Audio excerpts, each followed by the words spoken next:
जो घटना हुई है वो सोची समझी साजिश है। वहाँ जो खुदाई की बात लगातार अध्यक्ष महोदय देश में कोने कोने पर भारतीय जनता पार्टी और उनके सहयोगी और समर्थक शुभचिंतक बार बार खुदाई की जो बात कर रहे हैं अध्यक्ष महोदय, ये खुदाई जो है हमारे देश का सौहार्द, हमारे देश का भाईचारा, हमारे देश का गंगा जमुनी तहजीब को खो देगा। नमस्कार, मैं गौरव कुमार पांडे हाजिर हूं सोशल मीडिया पर वायरल खबरों के शो के साथ, जिसका नाम है आज क्या है वायरल।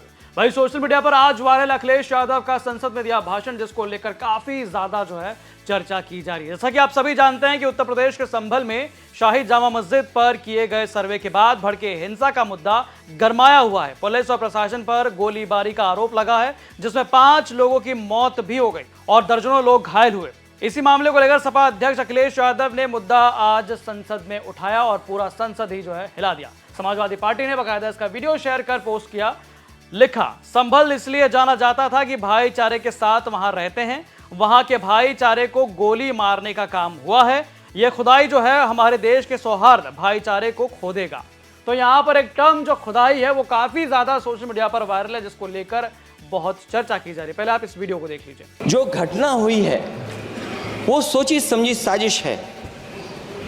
वहाँ जो खुदाई की बात लगातार अध्यक्ष महोदय देश में कोने कोने पर भारतीय जनता पार्टी और उनके सहयोगी और समर्थक शुभचिंतक बार बार खुदाई की जो बात कर रहे हैं अध्यक्ष महोदय, ये खुदाई जो है हमारे देश का सौहार्द, हमारे देश का भाईचारा, हमारे देश का गंगा जमुनी तहजीब को खो देगा। अब जैसे सोशल मीडिया पर ये वीडियो सामने आया, उसके बाद से लगातार इस पर कमेंट शुरू हो गए। कई लोगों ने इस पर कमेंट किया, जिसमें से एक social media user Omkar Chaudhary ji जो है वो लिखते हैं वीडियो शेयर कर कि क्या किसी अदालत ने संभल की मस्जिद में खुदाई का आदेश दिया है? क्या वहां खुदाई की गई है? क्या किसी ने खुदाई की कोशिश की है? फिर अखिलेश यादव सदन और देश के सामने झूठ क्यों बोल रहे हैं? सर्वे को खुदाई कहकर मुसलमानों को भड़काने की साजिश क्यों रच रहे हैं? खुद ही अंदाजा लगाएं कि माहौल कौन खराब कर रहा है। तो साफ तौर पर सोशल मीडिया पर यह भी एक तथ्य सामने आया, जिसको लेकर काफी ज्यादा जो है चर्चा की जा रही है। हालांकि समाजवादी पार्टी के जो लोग हैं वो लगातार इस पर पोस्ट कर रहे हैं, लिख रहे हैं कि आदरणीय अखिलेश यादव जी ने लोकसभा में कहा कि यूपी में उपचुनाव था, इसीलिए संभल में साजिश रची गई। संभल हिंसा के लिए प्रशासन जिम्मेदार है, उन्हें निलंबित किया जाए। संभल की लड़ाई लखनऊ और दिल्ली की है। संभल को भाईचारे के लिए जाना जाता था, वहां भाईचारे को गोली मारी गई। कोर्ट ने दूसरा पक्ष सुने बिना आदेश दिया। यह सरकार संविधान नहीं मानती है। यह खुदाई हमारे देश की गंगा जमुनी तहजीब को खो देगी। हालांकि संसद से बाहर निकलने के बाद भाजपा सांसद जो है वो क्या कुछ कहते नजर आए, आइए सुनते हैं। नहीं, अखिलेश यादव जी के इस शब्द को तो मैं भी समर्थन करता हूँ, सुनियोजित। लेकिन सुनियोजित कैसे थी? सुनियोजित थी समाजवादी पार्टी के सांसद द्वारा। सुनियोजित घटना इसलिए थी कि उन्होंने भड़काऊ भाषण देने का काम किया, भड़काऊ प्रेस करने का काम किया। और सुनियोजित नहीं थी तो इतनी बड़ी तादाद में ईंट पत्थर इकट्ठे कैसे हो गए? सुनियोजित नहीं थी तो इतनी बड़ी तादाद में लोग इकट्ठे कैसे हो गए? तब मैं कहूँगा ये घटना सुनियोजित थी।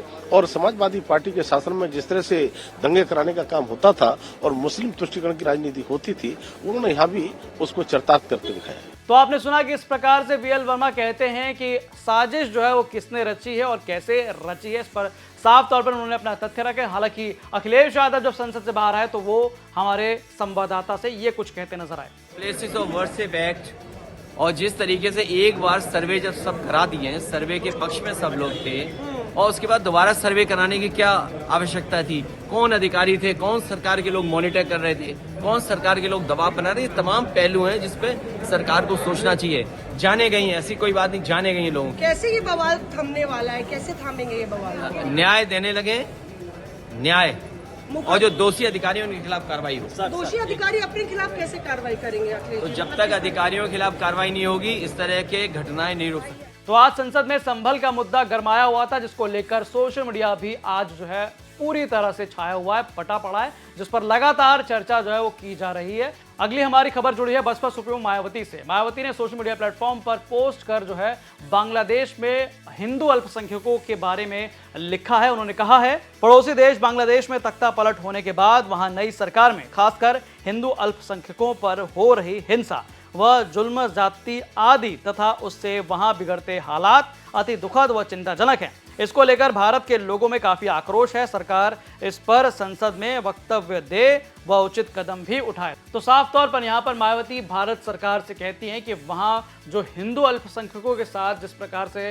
व्यवहार किया जा रहा है उस पर सोचना चाहिए, विचारना चाहिए, कुछ वक्तव्य देना भी चाहिए। आपको बता दें कि पड़ोसी देश बांग्लादेश में जब से तख्ता पलट हुआ है और शेख हसीना की सरकार गई है, तभी से लगातार वहां हिंदू अल्पसंख्यकों पर हमले हो रहे हैं। वहां लगातार हिंदू समेत ईसाई और बौद्ध अल्पसंख्यकों को निशाना बनाया जा रहा है। इसी के साथ हिंदू संतों के खिलाफ भी लगातार कार्रवाई की जा रही है। हालात ये हैं कि अब वहां के नेता भी भारत के खिलाफ खूब बयानबाजी करने लगे हैं। बांग्लादेश में हिंदुओं के साथ हो रही हिंसा को लेकर भारत में भी लगातार इसको लेकर गुस्सा बढ़ता जा रहा है। देश भर में विरोध प्रदर्शन हो रहे हैं और कांग्रेस समेत कई विपक्षी दलों ने इस मामले में सरकार को दखल देने की मांग की है। तो सोशल मीडिया पर इसी प्रकार से मायावती ने भी पोस्ट कर जो है साफ तौर पे सरकार को आगाह किया कि उन्हें जो है वक्तव्य देना चाहिए, क्योंकि दिल्ली में भी काफी ज्यादा जो है इसको लेकर प्रदर्शन चल रहा है। तो इसी के साथ खत्म होता है आज के वर्ल्ड खबरों का हिसाब किताब। जाते जाते सुनिए कि यूपी से जुड़ी तमाम खबरें आप पढ़ सकते हैं यूपी तक की वेबसाइट पे, जिसका लिंक जो है डिस्क्रिप्शन बॉक्स में दिया गया है। और तमाम ऐसे वीडियोस और अपडेट्स देखने के लिए आप देखते रहें यूपी तक। धन्यवाद।